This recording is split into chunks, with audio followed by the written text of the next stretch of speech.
మన లైఫ్‌లో కష్టాలు వచ్చినప్పుడు మాత్రం దేవా, ఆకాశమందు నీవు తప్ప నాకెవరున్నారయ్యా?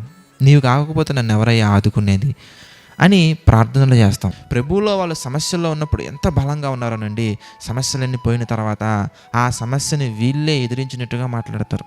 దేవుని చేత నా ఇష్టానుసారుడు అని పిలువబడినటువంటి దావీదు గారి జీవితాన్ని కనుక మనం ఈ సందర్భంలో ఒకసారి జ్ఞాపకం చేసుకుంటే, దేవునికే స్తుతులు స్తోత్రములు చెల్లించి ఆయన్నే గణపరుస్తున్నారు, ఆయన్నే కీర్తిస్తున్నారు తప్ప ఎక్కడా కూడా నేను ఇన్ని యుద్ధాలు చేశాను, అన్ని యుద్ధాలు చేశాను, అంత గొప్పవాడిని, ఎంత గొప్పవాడిని అని మాట్లాడినట్టుగా ఎక్కడ కనిపించట్లేదండి. కానీ మనమైతే ఆ ఇంటర్వ్యూలో నేను ఎంత చాకచక్యంగా మాట్లాడానో తెలుసా, ఆ పరిస్థితుల్లో నేను ఎలా ఉన్నానో తెలుసా, ఈ పరిస్థితులు ఎలా ఉన్నానో తెలుసా. నీకు ఆ జ్ఞానాన్ని ఇచ్చింది దేవుడు, ఆ తలాంతునిచ్చింది దేవుడు, ఆ శక్తినిచ్చింది దేవుడు, ఆ కృపను అనుగ్రహించింది దేవుడు. ఆ దేవుణ్ణి మాత్రం మనం పక్కన పెట్టేస్తామండి. కానీ కష్టాలలో ఉన్నప్పుడు మాత్రం ఎలా మాట్లాడతామంటే, నీవు తప్ప నాకెవరున్నారా అంటాం. కష్టాలన్నీ తీరిపోయిన తర్వాత, ఒడ్డుకొచ్చిన తర్వాత, ఆ సముద్రంలో నుంచి ఒడ్డుకొచ్చిన తర్వాత దేవుని మేలుని మనం మర్చిపోతూ ఉంటాం. కనుక మనం కష్టాలు ఉన్నప్పుడు ఒకలాగా, లేనప్పుడు ఒకలాగా ఉండకూడదండి. ఎల్లప్పుడూ కూడా దేవుణ్ణి స్తుతించేవారుగా ఉండాలి.